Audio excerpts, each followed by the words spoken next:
work getting done and things. So we as an elected representative, I really want to reflect on what our role is to begin with. Right, so I think we are supposed to be, we should be looking at laws, and that is our core focus, and that should be. I mean, the intent is we understand the ground realities, the ground truth, and then we should bubble up those issues and bring it up on the floor and have discussions and make sure those laws are amended or introduce new policies and things like that. That is essentially what we're supposed to be doing from the ground. And then eventually that needs to be get implemented through the bureaucracy channels. To a larger extent, I think change, if you ask me, this is a pure change management issue. I think really just getting everybody to accept this, okay, this is a problem. Right? This is a problem we need to address, is the biggest challenge.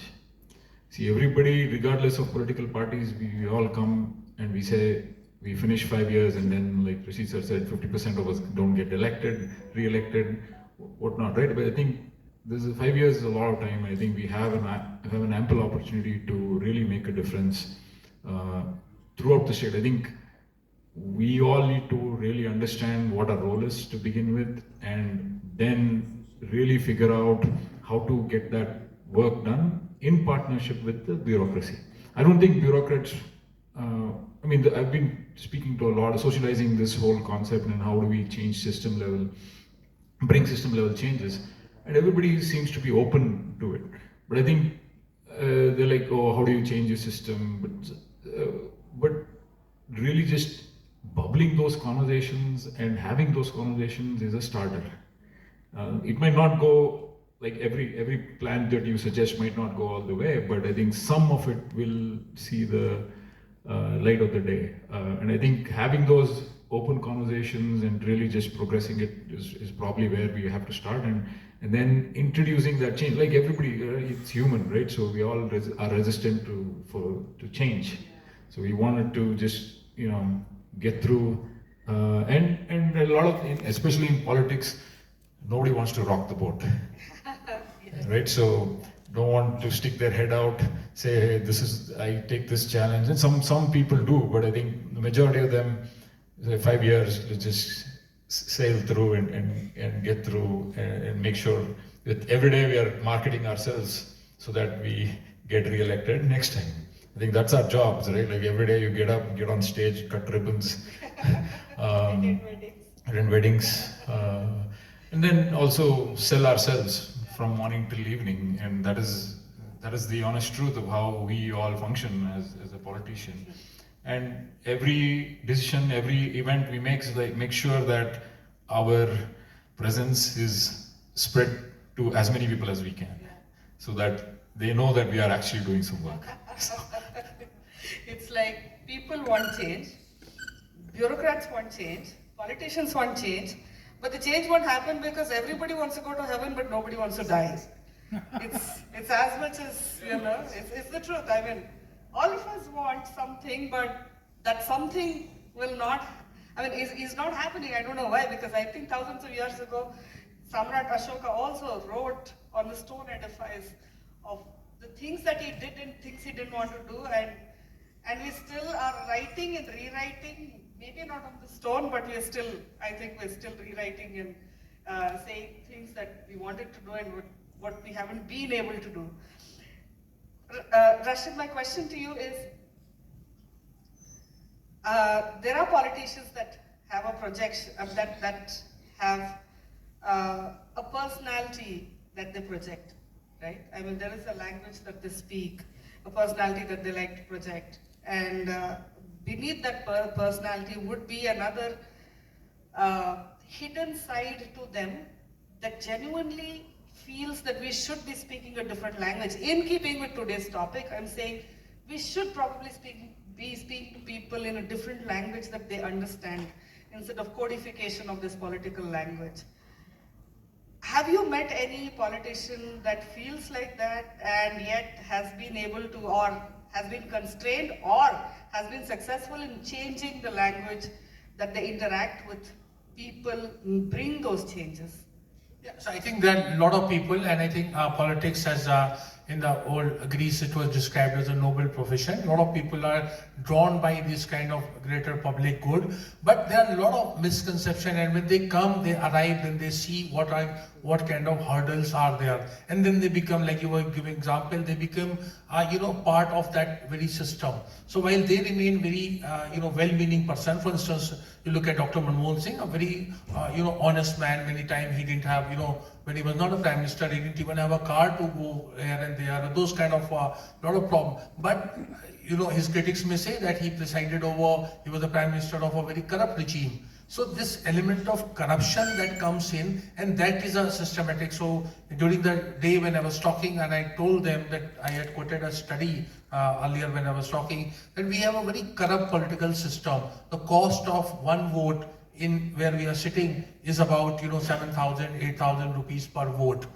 It's the average thing, but in the 5 years, all those weddings and those kind of things you say, in poorer kind of regions of our country, it is 3,000. Still, it is a staggering figure. So the kind of amount that is given, and you may have, I know many people who do that, you may have stuck to that 75 lakh rupees, which is a poll expenses ceiling. You may have spent that much or less, but I would say, and perhaps I am crossing that line, that 80% of your colleagues may have, or maybe 90% have not done that. So many of them spend 10 times, 20 times, even in today's in university and college, a lot of people are spending a lot of money, because there is a misconception, as you were saying. You see, you are a lawmaker, but then you see the lawmaking part is not seen as that. A prime minister to, as I said, a municipal corporator is largely seen, what have you done for your constituency? How many new things have done, how many flyovers are there, how many clean drinking water things are. So people are judged by sadak, bijli, pani, those kind of very basic things that are there, which is not a job of a lawmaker. So if you look at the lawmakers globally, they have a very different role. So I think the role definition is a problem. There is a very corrupt political system is there. There are political parties. So thousands of youths can organize. I have seen, and I can say it. See, the Aam Aadmi Party started with a lot of promise in Delhi. And your associate, I don't know how you describe Mr. Yogendra Yadav, you have had an association. He was there and all that. And then you saw, with the passage of time, he was in a way, sidelined by Mr. Arvind Kejriwal and others. And then they came liquor scam and all that. We don't know what's going to happen. It's a matter is sub judice, so I'm not making a judgment. But the allegation of corruption started, a lot of people got elected at that time, not only in Delhi, but in Punjab, people who didn't have money or who didn't spend money. So, a plumber defeated, sitting chief minister, and all kind of things happened. But then, you see, when you run the party, then you realize the matters of bread and butter. So I think it's a bit of a chicken and egg story. I don't want to give there's a lot of youth and youngsters are here. I don't want to give a cynical this thing, but there are a lot of problems are there, because you need to have a symbol, you need to register your political party, you need to have activities, you need to have social media page, and everything requires money. Anybody coming to his house, he has to offer at least a cup of tea or coffee in the morning. So if there's 400 coffees a day, translated into 365 days, into 5 years, is a close to money bill. And what is the salary that he's getting? See, the Indian lawmakers are very poorly paid. But if you ask the middle class says, no, they are very rich, they are paid a lot. And I'm just saying, so they should be paid more, but they should not be given this, the free telephone, a free house, and free this thing. A lot of reforms are needed. So we have not had, electoral reforms. Like we lack social reforms, we need judicial reforms. We have done economic reforms, and economic reforms have borne, fruit. And you look at, Bengaluru's status in, globally, I would say, it is a reflection of the benefits of economic reforms. But these other reforms have not taken place. So the youth participation and, youth induction and youth becoming a change agent and all will happen if we have this, systemic, cleanliness or cleanup is there. That's how I look at it. You're talking about the hygiene check in politics, which is very imperative. I want to ask Darshan about, you are among the very few that stand independently. Like I can only think of two people, one is you and the other one is Karema of Janata Dal. That she is in Janata Dal is a matter of coincidence, but I don't know how many of you know Karema is a lady from very marginalized community that fought elections very fairly, community funding, fought against feudal system and feudal lords, defeated them, and all this money was collected, funded by her own people who are probably working as laborers in some of the villages. They all collected money, and after the election expenses were done, she sent the money back to them. And they sent the money back to her again saying, no, keep it till the elections are over. And then she said, no, my work is done, now it's up to you to vote. So I see such fairness in Darshan and also Karema. I want to ask, is it a lonely battle that you're fighting? I mean, you want to bring in the changes, but there is no backing of a huge party. There is support, of course. But how do those changes get implemented? So I'm asking you this question in the context of you being one of the answers to the change that we needed. You were also the new language that we spoke. So definitely yes, there's a lot of challenges. I think even just getting across the ideas that we have has been a challenge. Getting an audience to listen to us by not brushing us off has been a challenge. Who to ask, where to go, and who to meet has been a challenge. I came from a tech world, and I always relate, and I had a startup and went through the journey, and I always relate back to the initial days. Like I kind of feel the same as well here. It's almost like I didn't know who to ask, and I had to do everything. So for example, I wanted to write a private member bill with climate change. That was the first bill. I said, let me draft it. So I went around and I didn't really know how to write it and where to start, who to ask. So it took me almost 6 months to figure it out. Luckily, AI helped me.